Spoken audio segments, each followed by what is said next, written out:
Mula sa FM Radio at PRTV Newsroom, ito ang FM Radio Newsbreak. FM Radio Newsbreak. Magandang umaga, ako po si Cherubim Ganaden at narito na ang mga nagbabagang balita. Nagpadala ang pamahalaan ng mga pulis sa Cambodia para hulihin ang gambling tycoon na si Atong Ang ayon kay Interior Secretary Jan Vic Rimulya. Ayon pa kay Rimulya, may impormasyon silang tumakas si Ang patungong Cambodia o Thailand. Wanted si Ang kaugnay sa mga kasong kidnapping sa pagkawalan ng 34 na sabungero. Samantala, hawak na ng gobyerno ang lahat ng 21 akusado o kapwa-akusado ni Ang. FM Radio Newsbreak. FM Radio Newsbreak.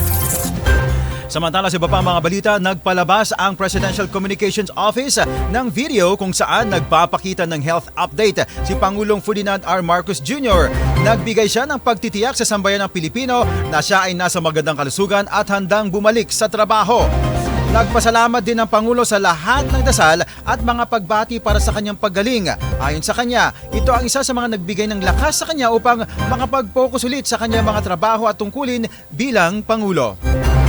FM Radio Newsbreak. FM Radio Newsbreak.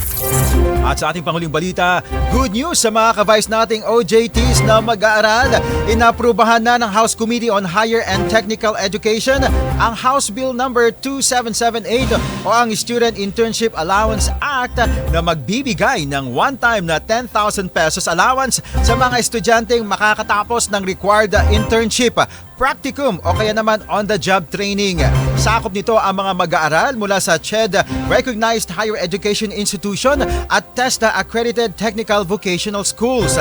Ang panukala na inakda ni late Representative Ferdinand Martin Romualdez at mga kasamang mambabatas ng Tingog Party List ay inaasahang uusad na sa susunod na yugto ng proseso ng lehislatura. Talagang mapapasana all ka na o magsasabing bakit ngayon ka lang? At yan ang buong kalipunan ng ating mga nagbabagang balita para sa ating FMR Newsbreak. Ako po si Cherubim Ganaden. Magandang umaga. Inyong narinig ang FM Radio Newsbreak dito sa FM Radio, Favorite Music Radio.